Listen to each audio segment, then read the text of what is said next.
Salam jumpa kembali dalam mata pelajaran ilmu pengetahuan alam. Pada pertemuan kita kali ini, kita telah memasuki materi kedua pada semester genap dan akan membahas tentang interaksi makhluk hidup dengan lingkungannya. Dan kali ini kita khusus akan membahas tentang komponen penyusun ekosistem.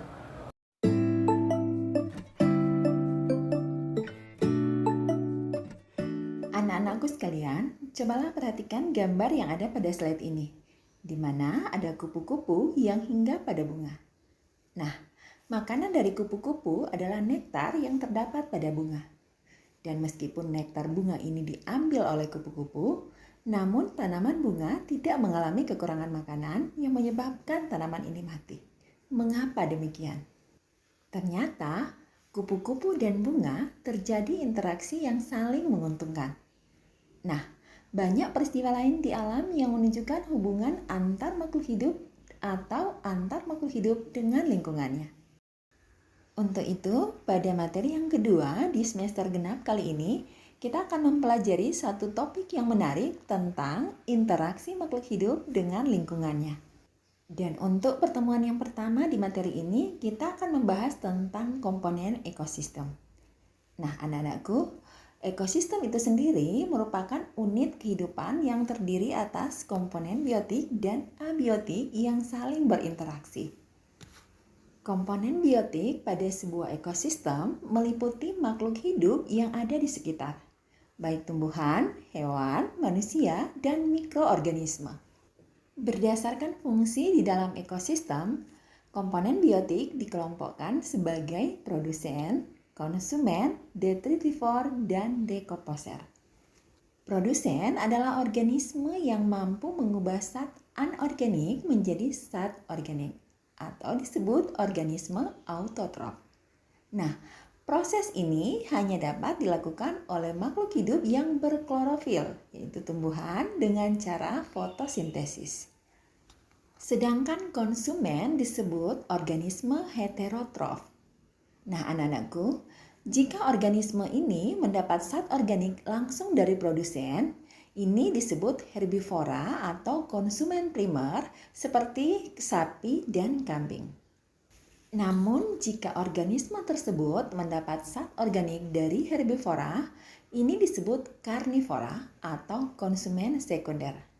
Nah, hewan karnivora dapat memangsa karnivora yang lain. Contohnya elang, burung pelikan, harimau, dan buaya. Sedangkan organisme yang mendapat zat organik dari produsen maupun konsumen, ini disebut omnivora atau pemakan segala. Contohnya tikus, bebek, simpanse, dan babi. Kelompok yang ketiga yaitu detritivor. Detritivor merupakan organisme pemakan detritus. Contohnya luwing atau yang dikenal dengan kaki seribu, cacing tanah, rayap, teripang, atau timun laut. Detritus itu sendiri merupakan sisa-sisa organisme maupun bangkai organisme yang telah hancur atau laput. Setelah dihancurkan oleh detritivor, sampah organik akan diuraikan secara kimia menjadi zat-zat anorganik oleh organisme pengurai atau yang disebut dengan dekomposer. Kelompok yang keempat adalah dekomposer. Nah, dekomposer merupakan makhluk hidup yang memiliki kemampuan untuk menguraikan atau merombak senyawa organik yang sudah mati menjadi senyawa anorganik. Senyawa anorganik tersebut akan tersimpan di dalam tanah dan dimanfaatkan oleh tumbuhan sebagai sumber nutrisinya. Dekomposer umumnya adalah mikroorganisme yang menguraikan materi-materi yang sebelumnya telah melalui proses penguraian oleh organisme detritivor. Contoh organisme dekomposer adalah jamur dan bakteri. Komponen ekosistem yang berikut adalah komponen abiotik. Nah, komponen abiotik menyediakan apa yang diperlukan oleh komponen biotik. Dengan demikian, komponen abiotik sangat mempengaruhi komponen biotik. Komponen abiotik meliputi air, tanah, suhu, cahaya matahari, udara, kelembaban udara, dan keasaman atau yang disingkat pH. Selanjutnya kita akan mempelajari tentang satuan-satuan penyusun ekosistem yang terdiri dari individu, populasi, komunitas, ekosistem, bioma, dan biosfer. Individu adalah organisme tunggal.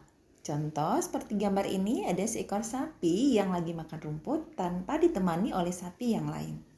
Sedangkan populasi adalah kumpulan makhluk hidup atau individu sejenis yang hidup di suatu tempat dalam kurun waktu tertentu. Ukuran populasi berubah sepanjang waktu. Perubahan ukuran dalam populasi dinamakan dinamika populasi. Dan salah satu penyebab dinamika populasi adalah imigrasi dan emigrasi. Satuan penyusun ekosistem yang berikut adalah komunitas. Komunitas itu sendiri adalah sekumpulan populasi yang ada di suatu tempat tertentu dan saling melakukan interaksi baik secara langsung maupun tidak langsung. Contohnya adalah komunitas sawah, di mana terdapat kumpulan populasi katak, populasi padi, dan populasi belalang. Contoh yang lain adalah komunitas air, di mana ada penyu dan ikan pilot. Selanjutnya adalah ekosistem. Nah, ekosistem adalah suatu sistem yang terbentuk oleh hubungan timbal balik tak terpisahkan antara makhluk hidup dengan lingkungannya.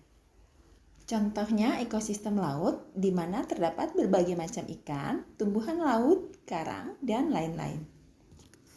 Berdasarkan proses terbentuknya, ekosistem terbagi atas 3 jenis, yaitu ekosistem alami, ekosistem buatan, dan ekosistem suksesi. Ekosistem alami adalah ekosistem yang terbentuk secara alami atau tanpa campur tangan manusia. Contohnya ekosistem padang rumput, ekosistem gurun, dan ekosistem laut. Sedangkan ekosistem buatan adalah ekosistem yang sengaja dibuat oleh manusia untuk memenuhi kebutuhan atau keperluan hidupnya. Contohnya ekosistem sawah, ekosistem waduk, dan ekosistem kolam. Dan ekosistem suksesi merupakan ekosistem hasil suksesi lingkungan yang didahului oleh kerusakan. Misalnya, ekosistem baru yang terbentuk setelah terjadinya gunung meletus, tsunami, pengundulan hutan, atau bencana alam lainnya. Salah satu contoh dari ekosistem suksesi adalah ekosistem yang terbentuk di area yang terkena dampak meletusnya Gunung Krakatau pada tahun 1883. Dan satuan ekosistem yang berikut adalah bioma. Nah, anak-anakku, bioma adalah ekosistem besar dengan wilayah yang luas serta memiliki flora dan fauna yang khas. Nah, bioma ini terbentuk karena adanya perbedaan letak geografis dan astronomis. Di bumi kita ini terdapat 7 bioma utama, yaitu bioma padang gurun, bioma padang rumput, bioma hutan hujan tropis, bioma hutan gugur, bioma taiga, bioma sabana, dan bioma tundra. Anak-anakku sekalian, satuan penyusun ekosistem yang terakhir yang akan kita pelajari adalah biosfer. Nah, biosfer merupakan semua bioma yang ada di bumi yang membentuk tingkatan tertinggi dalam jenjang kehidupan. Biosfer merupakan suatu sistem ekologis global yang menyatukan semua makhluk hidup termasuk hubungan antar mereka seperti interaksi dengan unsur litosfer, hidrosfer, maupun atmosfer bumi. Demikianlah pembahasan kita kali ini, semoga bisa dipahami dengan baik. Kita akan bertemu kembali pada pembahasan berikut, khusus akan membahas tentang pola interaksi dalam ekosistem. Sampai jumpa.